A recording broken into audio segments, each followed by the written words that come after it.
बोलो जयकारा। बोल मेरे श्री गुरु महाराज की जय।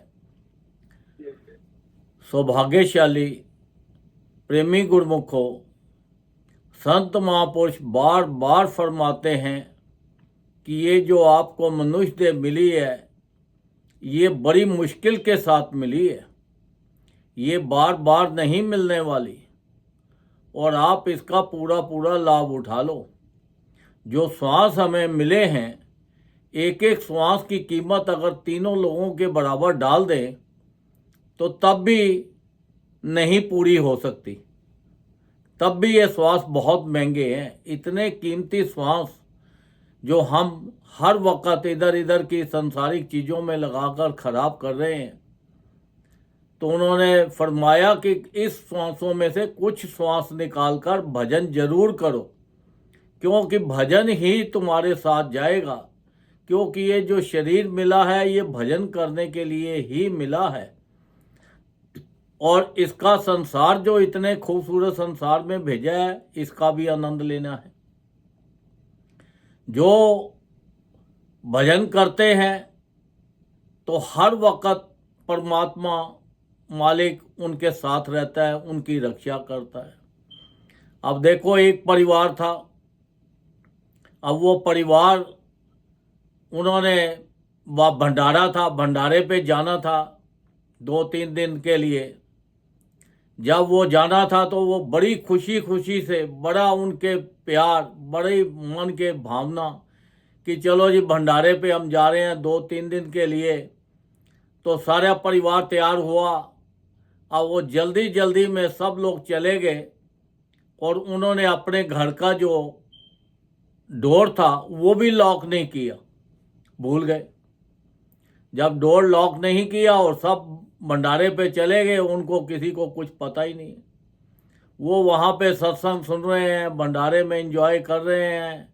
वहाँ पे संत महापुरुष बैठे हैं, महात्मा जी बैठे हैं, बाइयाँ बैठी हैं। वो अपना उसी के अंदर ही मस्त बैठे हैं। अब इधर से उनके घर पे चोर पड़ गए।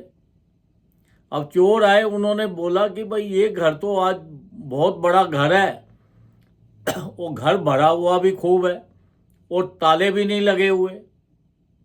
ये तो और भी बढ़िया हो गया, नहीं तो ताले तोड़ने पड़ते हैं।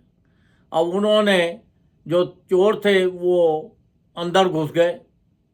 अंदर जाके देखा कि बहुत कुछ सामान पड़ा है। उन्होंने बोला आज तो लॉटरी निकल आई है, यहाँ पे इतना सारा सामान अब लूट के ले जाना है हमें। अब जब वो अंदर गए तो जिस सामान को भी हाथ लगाएं, उठाएं और उनकी नज़र बंद हो जाए, उनका दिखना बंद हो गया। अब वो बड़ी परेशान हो गए। फिर उन्होंने सोचा कि भैया अब सामान तो उठा के जा नहीं सकते, जिस सामान को भी उठाते हैं तो हम अंधे हो जाते हैं, और जब हम सामान को छोड़ देते हैं, वहीं रख देते हैं, तो हमारी आंखें ठीक हो जाती हैं। उन्होंने 1 दिन तक प्रयास बहुत किया, कुछ नहीं हुआ। फिर उन्होंने बोला कि चलो फिर छोड़ देते हैं, भाग चलते हैं, कोई और चोरी करेंगे। जैसे ही उन्होंने बाहर निकलने के लिए कोशिश की तो देखा कि बाहर पुलिस घूम रही है। उन्होंने बोला भैया पुलिस ने पकड़ लिया तो जेल में डाल देंगे। तो जैसे ही वो पुलिस को देखते देखते उनके 2 दिन वहाँ पे ऐसे ही बीत गए। अब वो उधर से उन्होंने वापस भी आना था। अब वो बड़ा सोच में परेशान हो गए कि अब निकले तो क्या निकले। बड़ा उन्होंने अपना बहुत ही उलझ गए कि भाई बाहर निकलेंगे तो पुलिस वाले पकड़ लेंगे, चोरी हम कर नहीं पाए, ये तो बहुत बुरी तरह फंस गए। उन्होंने उस परमात्मा को याद किया, उस मालिक को याद किया। तो इतने में एक संत महापुरुष अंदर आ गए। उन्होंने देखा कि सफ़ेद चोला पहना हुआ है, सफ़ेद रुमाल लिया हुआ है, तो अंदर आ गए और आके पूछा भाई तुम कौन हो, क्या कर रहे हो। उन्होंने जब बोला तो हमारी तो आवाज़ ही बंद हो गई, हमें तो कुछ नज़र ही नहीं आया चोरों को।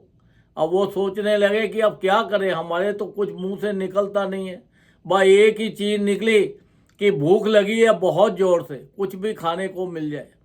तो तब वो संत महापुरुषों ने उनको फल फ्रूट दिए और पूछा कि यहाँ क्या कर रहे हो, किस लिए आए हो।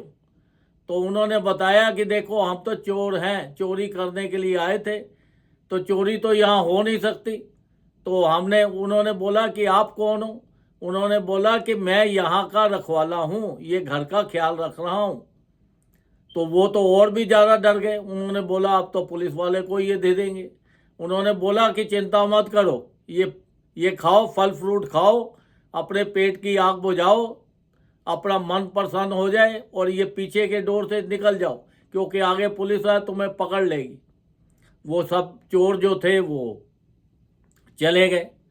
अब वो सोचने लगे कि देखो घर का वो ख्याल रख रहा है, घर का रखवाला है, अब वो तो मालिक जो हैं वो तो घर पे नहीं है, अब ये पीछे किसको रख के गए हैं, चौकीदार को, पहरेदार को। तो इसने भी हमें कुछ नहीं कहा और खाने को भी दे दिया और भेज भी दिया, पुलिस से भी बचा दिया। अब वो जो संत महापुरुष हैं वो तो अपने भक्तों की पूरी रक्षा करते हैं, क्योंकि वो तो भंडारे पे गए थे, तो उनके घर को लुटने कैसे देते। उन्होंने उनका ख्याल रखा पूरे पूजे घर का। और महात्माओं उनके साथ संत महापुरुष वहाँ घूम रहे थे, तो वो तो कोई भी किसी भी रूप में हम आ सकते हैं, क्योंकि जो संत महापुरुष होते हैं ये साकार रूप भी हैं, निराकार रूप भी हैं, ये अंतर्यामी भी हैं, ये किसी भी रूप में प्रकट हो सकते हैं। ये हजारों लाखों करोड़ों रूपों में एक ही टाइम पे ये अपना रूप बना सकते हैं, क्योंकि ये निराकार भी है और साकार भी है। साक्षात परमात्मा ही संतों का रूप धारण करके तो ये संसार में आता है। तो देखो वो भंडारे पे गए, इतने वो वहाँ पे झूम रहे थे, आनंद ले रहे थे, इतने गुरु महाराज जी के भजन में मस्त थे, सत्संग सुन रहे थे, घर की उनको कोई चिंता नहीं थी। जब उनको चिंता नहीं थी तो संत महापुरुष गुरु महाराज खुद उनके घर की रखवाली कर रहे थे। तो जब वो आए तो आके देखा है भैया ये तो हम डोर खुले ही छोड़ गए हैं, बंद भी नहीं किया, अब तो चोरी हो गई होगी। जब सारा कोई देखा, सामान थोड़ा बहुत तो बिखरा पड़ा था, क्योंकि उन्होंने उठाया था चोरों ने। वो कहते हैं बिखरा तो पड़ा है पर चोरी नहीं हुई, हुआ क्या। तो एक दिन के बाद फिर वो जो चोर थे उनके घर पे आ गए। अब चोर घर पे आके उनसे हाथ जोड़कर मिलने लगे और विनती की, महाराज आप तो यहाँ पे घर पे नहीं थे और आपका घर भी खुला था, हम चोर हैं, हम यहाँ पे चोरी करने आए थे। जब हम चोरी करते थे, कोई चीज़ सामान उठाते थे आपका, तो हमारी आंखें बंद हो जाती थी, नज़र बंद हो जाती थी, दिखना बंद हो जाता था, हम अंधे हो जाते थे, फिर हम सामान को वहीं छोड़ देते थे।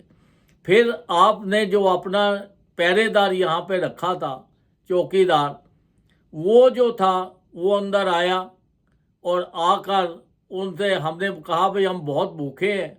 उन्होंने हमें फल फ्रूट दिए और पीछे के डोर से भगा दिया, क्योंकि आगे पुलिस बहुत थी। उन्होंने बोला कि पुलिस वाले आगे पकड़ लेंगे, तो इसलिए पीछे के डोर से निकल जाओ। तो उन्होंने पूछा कि वो कैसे थे, कौन था। फिर उन्होंने बताया कि देखो वो सफ़ेद चोला पहना हुआ था, लंबे से थे और सिर पर रुमाल था। तब उनको पता लगा कि श्री गुरु महाराज जी खुद रक्षा करते थे, आए थे, उनका पहरेदारी की, घर का रखवाली की। अब वो चोर कहते हैं कि हमें उनसे मिलना है, आपके पहरेदार से, क्योंकि उनसे मिलते ही हमारा जो मन है ये चोरी करने को हट गया, बदल गया। क्योंकि संत महापुरुष जिसके ऊपर भी उनकी निगाह पड़ जाए तो वो उसका कल्याण कर देते हैं। भले वो चोर थे, तो संत महापुरुषों की तो उनके ऊपर निगाह पड़ गई। जब निगाह पड़ी तो उनका जीवन बदल गया, क्योंकि संत महापुरुष तो साक्षात भगवान है। ये तो पशु हो, पक्षी हो, चोर हो, कोई भी कैसा भी हो, जिसके ऊपर भी निगाह पड़ गई तो उसका कल्याण हो जाता है। फिर उन्होंने उनको दरबार में ले गए और जाके महात्मा से मिलाया और संतों से मिलवाया। फिर उन्होंने जाके जब मूर्ति देखी तो उन्होंने बताया कि यही थे। तो देखो संत महापुरुष हमारी कितनी रक्षा करते हैं, कितना ख्याल रखते हैं हमारा हर तरह से।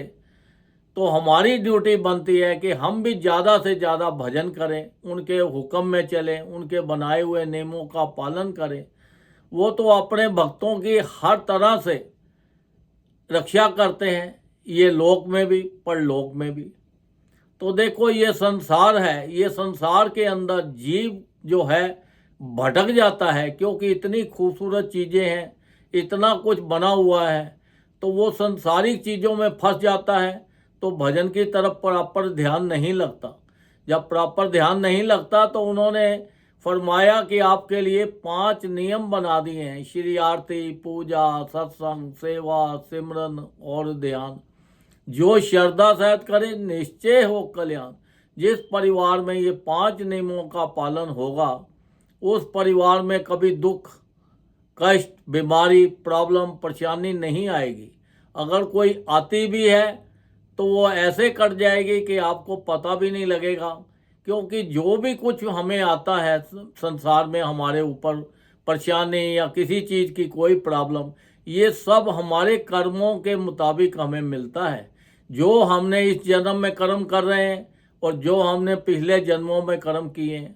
तो इसलिए संत महापुरुष कहते हैं हमेशा सत्संग सुनो, भजन गाओ, अच्छे काम करो, सबके लिए अच्छा सोचो, अच्छा करो, किसी की निंदा बुराई मत करो। और सबके लिए अच्छा जब सोचोगे तो तुम्हारे कर्म भी अच्छे बन जाएंगे। तो जो तुम्हारे कर्म, संत महापुरुषों की दृष्टि पड़ने से वो चोरों की लाइफ बदल गई, तो ऐसे ही जब संत महापुरुषों की दृष्टि हमें पड़ी और हमें नाम मिला और वो फरमाया कि ये नाम जपो, जब हम नाम जपते हैं तो हमारे कई जन्मों के पाप खत्म हो जाते हैं। हमारी कई जन्मों के जो हमने बुरे भले जो भी काम किए हैं, जो भी हमारे ऊपर कोई मुसीबतें हैं, वो सपने में ही काट देते हैं। ऐसे काट देते हैं कि पता भी नहीं लगता। इतनी अपार कृपा हमारे ऊपर बनती है। तो इसलिए हमें ज़्यादा से ज़्यादा हमें भजन करना है। जितना ज़्यादा हम भजन करेंगे उतना ही हमें ये संसार के सुख ज़्यादा मिलेंगे। क्योंकि संसार का जो धन हम इकट्ठे करने में लगे हैं, ये तो साथ जाना नहीं है, ये तो दुनिया देख रही है। तो हम संसारिक धन को, जो झूठी धन को जो इकट्ठा कर रहे हैं, तो ये तो साथ नहीं जाएगा। तो हमें तो असली धन चाहिए जो साथ जाएगा, जो हमें लोक में भी, जो धन यहाँ पे भी चले और परलोक में भी चले। वो तो एक भजन है, भक्ति है। संत महापुरुष फरमाते हैं हर जीव को कम से कम 2 घंटे मिनिमम, कम से कम भजन करना चाहिए। जब 2 घंटे उन्होंने फरमाया है तो वो कहते हैं अगर 2 घंटे कंटिन्यूस नहीं है तो 1-1 घंटा करके करो, आधा-आधा घंटा करके करो। तो भजन जो है इसका कोई टाइम नहीं है। आप उठते बैठते चलते फिरते कभी भी कहाँ पे भी कैसे भी आप भजन कर सकते हो। क्योंकि हमें ये संसार के अंदर सब चीज़ों का काम करते हुए हमारा जो ध्यान है अपना, वो उस परमात्मा की तरफ रहना चाहिए। क्योंकि ये संसार की चीज़ें जो हैं इसकी तरफ अगर ध्यान रखेंगे तो हम उलझ जाएंगे, फिर हमारा भजन नहीं हो पाएगा। संसार की चीज़ें अपना आनंद लो, इनका पूरा पूरा आनंद लो, पूरी पूरी मेहनत करो, खूब धन कमाओ, संसारिक भी कमाओ और परलोक का भी कमाओ। ज़्यादा से ज़्यादा भजन करो ताकि तुम्हें ये लोक का भी सुख मिले और परलोक का भी सुख मिले। संसार में ऐसे बन जाओ कि तुम्हें हर चीज़ होते हुए आप ऐसा फीलिंग करो कि देखो ये चीज़ हमारी नहीं है। जैसे आप किसी के परिवार में किसी के घर पे जाते हो तो आप क्या सोचते हो कि ये चीज़ हमारी नहीं है, इस चीज़ का हमें सुख लेना है। तो बस जब ये सोच लेते हो तो आपको कोई चीज़ खराब हो, अच्छी हो, गिरे टूटे, कुछ भी हो, आपको कोई तकलीफ़ होती है? नहीं होती। तो इसलिए संसार में अपना कुछ भी मत सोचो। ये मत सोचो ये मेरा परिवार है, ये मेरा घर है, ये मेरी गाड़ी है, ये मेरा चीज़ है, अपना संसार में कुछ भी नहीं है।